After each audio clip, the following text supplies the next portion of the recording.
Hi, my name is Brittany Stevens, and today I will be reviewing the film Butch Cassidy and the Sundance Kid, directed by George Roy Hill, starring Paul Newman as Butch, Robert Redford as Sundance, and Catherine, Catherine Ross as Etta. So the film is about two bank robbers who go around robbing different banks in the West, as well as trains and different things, and robbing whatever they can. They are pretty successful. They have a gang behind them, but it's basically Butch and Sundance. They have kind of like a partnership throughout the film, you see, and they're pretty good at it until they decide to rob the same train twice.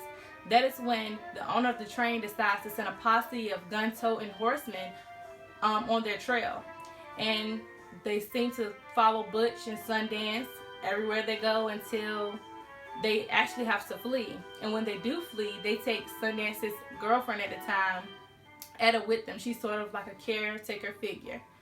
And I do like this film. I found it very intriguing and interesting, being that I'm not someone that watches Western movies at all.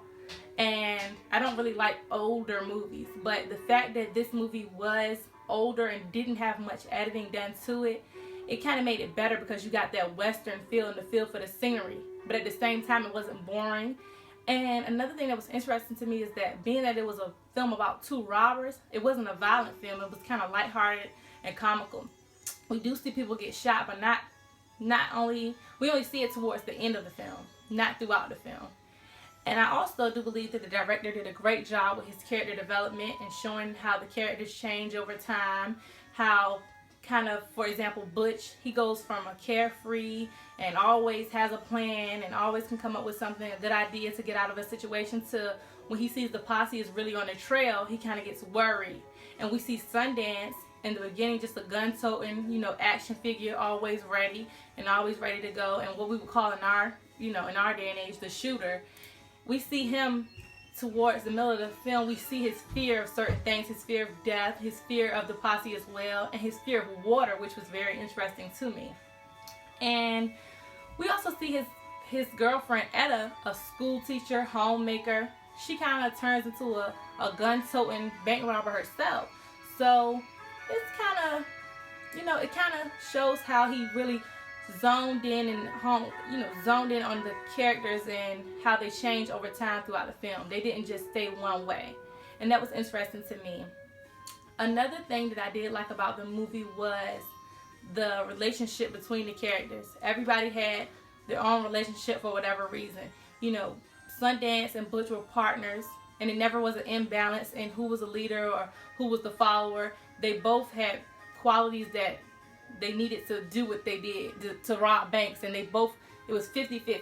So they kind of balanced each other out. And Etta, she was kind of like the thing that brought them all together. She was the woman, the least likely that you would think would kind of end up running the whole scene, because when they decided to fleece to Bolivia, she was the one that taught them how to speak Spanish. So without her, they couldn't rob banks. So it kind of showed how gender roles kind of play. Instead of just being a damsel in distress like most women throughout the film, she kind of took the lead role and was like, I'm going to teach you guys how to do this, and I'm going to teach you guys how to speak Spanish.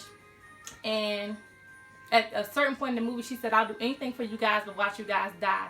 And that to me is like a woman standing her ground. So at this time frame when this movie was created, which is 1969, women didn't really stand their ground. So that was interesting to me. And she actually did leave them in Bolivia.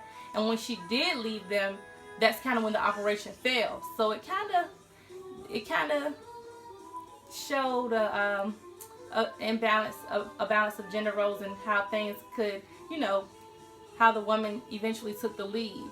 And without her, it kind of seemed like they crumbled. And in all, I would give the movie 4.5 stars. It definitely was very comical, very intriguing. It kept my focus throughout the film. I didn't, fall asleep. It wasn't boring to me.